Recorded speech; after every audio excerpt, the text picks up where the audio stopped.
अस्सलाम वालेकुम। Last lecture से हम बॉयल्स लॉ की ग्राफिकल एक्सप्लेनेशन डिस्कस कर रहे थे। लास्ट दोनों जो ग्राफ हमने एक्सप्लेन किए वो प्रेशर और वॉल्यूम के दरमियान थे। अब हम प्रेशर और इन्वर्स ऑफ वॉल्यूम लेते हैं। इसको भी हमने एक ही टेम्परेचर के ऊपर डिफरेंट वैल्यूज लेके देखना है कि हमारे पास जो ग्राफ आता है वो कैसा आता है। इसमें एक्स एक्सिस के ऊपर मैं इन्वर्स ऑफ वॉल्यूम ले रही हूँ और वाई एक्सिस के ऊपर प्रेशर। जब मैं डिफरेंट अमाउंट्स लूंगी तो मेरे पास एक स्ट्रेट लाइन आएगी।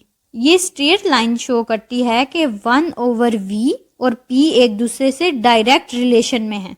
अब मैं यहाँ पर प्रेशर और वॉल्यूम की बात नहीं कर रही। प्रेशर और वॉल्यूम का इन्वर्स रिलेशन है, लेकिन मैं प्रेशर और इन्वर्स ऑफ वॉल्यूम की जब बात करूंगी तो प्रेशर और inverse of volume is directly proportional. तो इनका डायरेक्ट रिलेशन होने की वजह से हमारे पास ये एक स्ट्रेट लाइन आएगी। इसी तरह एक टेम्परेचर पर हमने ये ली।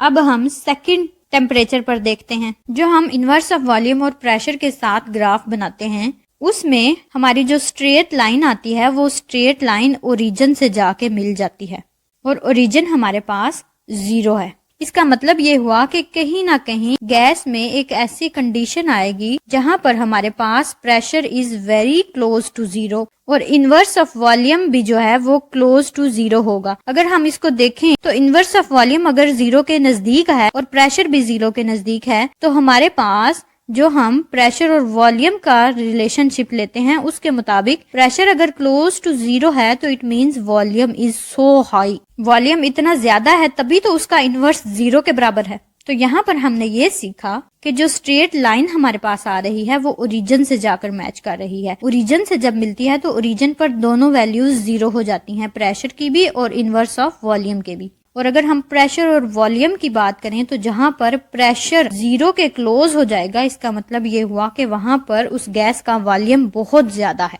अब हमने 2 डिफरेंट टेम्परेचर्स पर लेनी थी। जो हमने फर्स्ट ली स्ट्रेट लाइन वो हमारे पास यूं आएगी T1 पर और जो हम सेकंड लेंगे वो हमारे पास यूं आएगी T2 पर। इन्वर्स ऑफ वॉल्यूम है एक्स एक्सिस पर एंड प्रेशर है वाई एक्सिस पर। तो जब हम टेम्परेचर चेंज कर रहे हैं तो फिर भी हमारे पास एक स्ट्रेट लाइन ही आएगी, लेकिन अब दूसरे टेम्परेचर पर जो हमारे पास स्ट्रेट लाइन आई है वो क्लोज हो जाएगी प्रेशर एक्सिस के। प्रेशर एक्सिस के नजदीक क्यों गई लाइन?